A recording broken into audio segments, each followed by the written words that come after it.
Welcome to Evolution Point, the podcast that guides you on a journey toward your personal and business growth. Hello, I am Adriana Acosta, business and life coach and founder and CEO of Adria Business and Personal Evolution. In this episode, we'll tackle one of the most common obstacles in our transformation journey, fear. Join us as we understand the origins of our fear, their myths and realities, and how to embrace the dance of fear to reach your full potential. Welcome. I'll start this episode by reconciling with one of the main factors that limit our possibilities of evolving: fear. How many times have you felt fear? What caused your fear? Where do you learn this fear from? What does fear means to you? Let's tackle this topic together without reservations, realistically, and without masks that make us justify ourselves. Let's begin by understanding the mechanisms that they have to manage our fears. In his insightful book, Fear Itself, Roch W. Dozier presents three fundamental systems that our human brain uses to react to fear, from the instinctive and primitive to the meticulous and rational. These systems work together to protect us from danger. Imagine this scenario. You are facing a threatening situation and your body reacts instinctively, even before your mind is aware of what is happening. This is the primitive system of fear in action, driving us to make a quick decision to flee or to confront the fear. But wait, what happens when the danger isn't so obvious? Well, that's where the rational system of fear comes into play, as the system allows us to analyze the situation deeply, consider all options, and make decisions based on logic and reasoning. And finally, we have our conscience. There is the conscious, the internal voice acting as an arbiter between emotion and reason. It's the one taking the final reins, deciding how to confront fear and what actions to take. You might wonder, what is fear made of? What causes? And how can we face it? Well, fear is a distressing emotion caused by an imminent danger, malice, pain, whether the threat is real or imagined. It's the feeling, the condition of being afraid. There are many words that define fear: terror, fright, dread, horror, alarm, panic, agitation, anguish, anxiety, worry, unease, apprehension, nervousness, shyness, doubt, suspicion, goosebumps, the heebie-jeebies, or even trembling.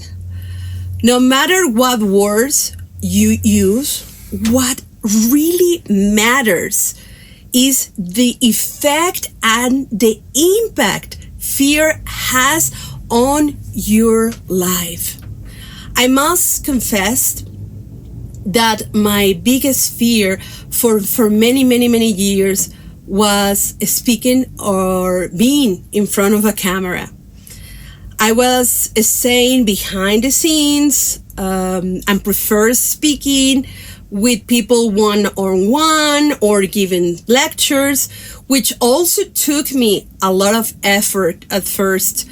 I hid for a long time until the pandemic came. Well, in that case, circumstances forced me to step up out of my comfort zone, and I have no choice but to face my fear. My work with the students and clients also forced me to transition to a virtual learning environment and led meetings in front of a camera. I have to also confess that I almost died. I began to hyperventilate it, and I freeze countless times. By default, I have no choice but to dance with fear and welcome it. I remember I have to record over 50 improvisational videos, make countless mistakes, risk going live on social media. Oh, that was the most horrible and hard thing for me.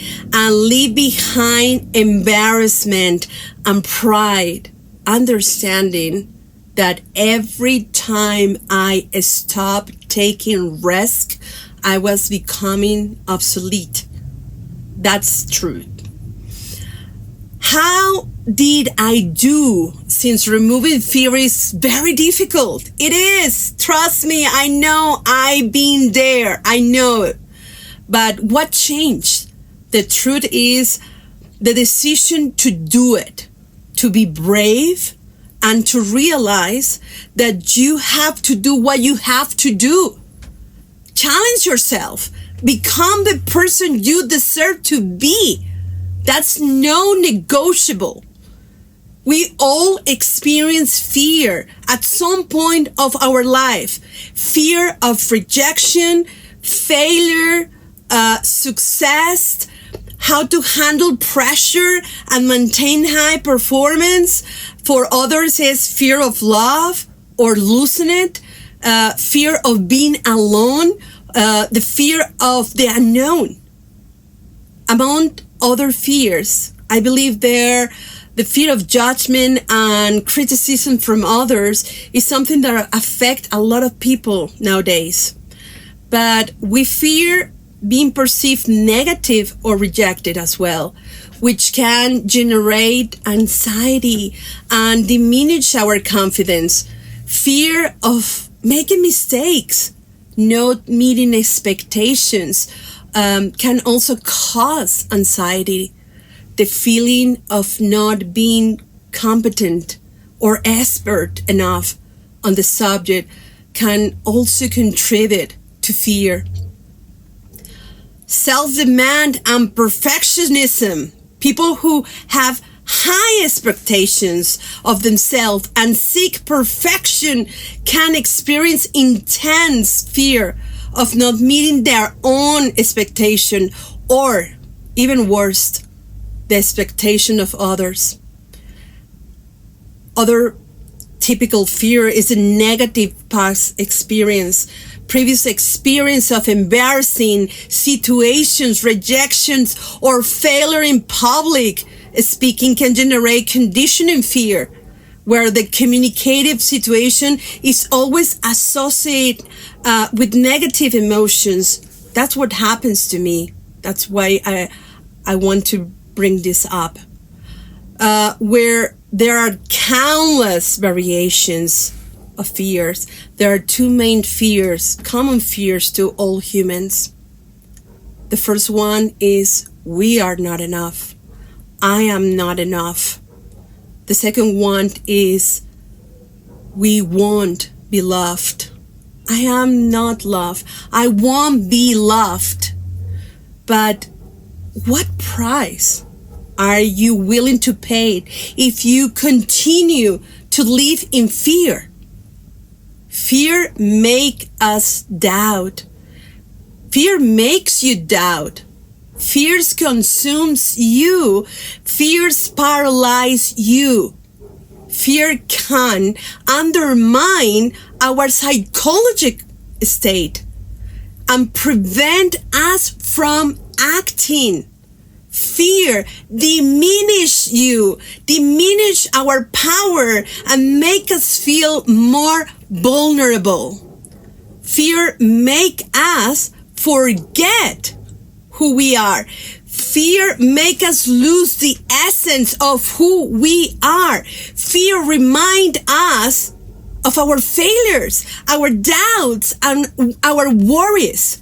So don't get too used to fear, because if you make it too familiar, what is happening is that you will be doomed to a stagnation. So what if you overcome fear? Facing fear leads you and your beliefs, your doubts, the impossible. Let's be realistic. It's hard to leave fear behind, and why instead of running from it, you start flowing with it, recognizing which system activates it, which beliefs or thoughts triggers it, how your body start reacting, how you are taking responsibility for fear by changing your response patterns. Be more aware, being aware of what you are doing with your body, the emotion you create, what are you feeling?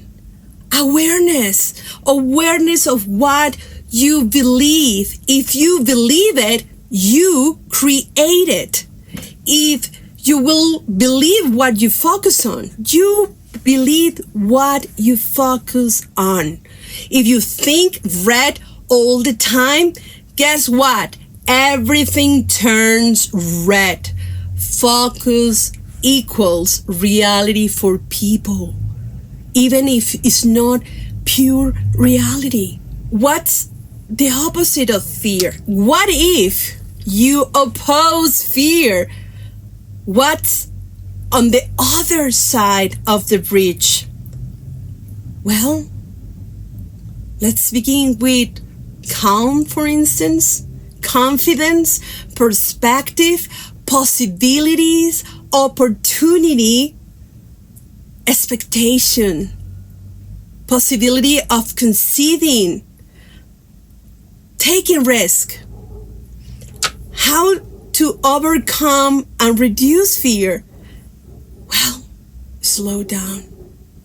If you're experiencing any fear in this present moment, no matter where you are, what you are, or what kind of situation you are in, slow down. Look around consciously. Take a 360-degree systemic view. Take a look at what is happening around you. Take a moment, perceive your feelings, explore what is happening to you. See everything, if you see everything as in a slow motion, like a slow motion movie, be aware of what you need, how you feel, and what actions you need to take to correct anything and feel better. Take your time. Just do it. You don't need to impress anyone, anywhere.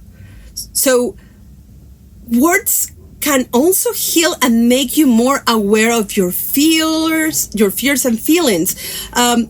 Experts advise keeping a journal in a safe place where you can express your feelings. Also, I definitely recommend you connect with others. Try to interact with positively thinking people or those who have a good influence on you.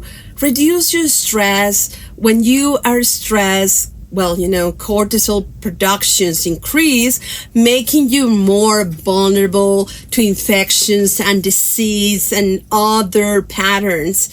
So, as maybe you were hearing in so many ways, so many times, but I think this is not a redundant advice to find practices or spaces that help you to be connected with you, practicing meditation, yoga, breathing exercise, techniques that will help you in any level. Go and take a walk around a tree zone, everything that it will help you to feel better, reconcile with yourself, with your own self. But I think for me, the most powerful practice is practicing gratitude. When you feel fearful, try to replace that emotion with appreciation for all good things that are happening in your life. Even when you are down, it is important to be grateful for having a roof over your head and maybe some food in the refrigerator. In the end, you choose your action plan and your navigation route. Be brave. Be courageous. Courage is for those who act. Do things that scare you more often. Please do. Improvement comes with action, not procrastination. Use your resources, your gift, your talents to move forward. And if you cannot do it alone, I strongly recommend you ask for help from a coach or someone who has the information or the knowledge you need to break your limitations. Work your mind, fine-tune with the right attitude, and do it with compassion. It is time to dance the fear dance. Let it flow and use it as your engine to launch it into personal and business evolution. Value your results, no matter how small they seem. Thank you for joining us on this journey toward personal and business evolution. Please subscribe, comment, and share this podcast with those seeking to grow and evolve in their life and businesses. Find additional value content on my social network. For instance, in Instagram, you can find me as Adriana Acosta Coach and Adria Evolution 1. Also, you can find me as an Adria Evolution in my website page, my Facebook, YouTube, and TikTok. Until our next episode, I'm Adriana Acosta, business and life coach, and this is your podcast, Evolution Point.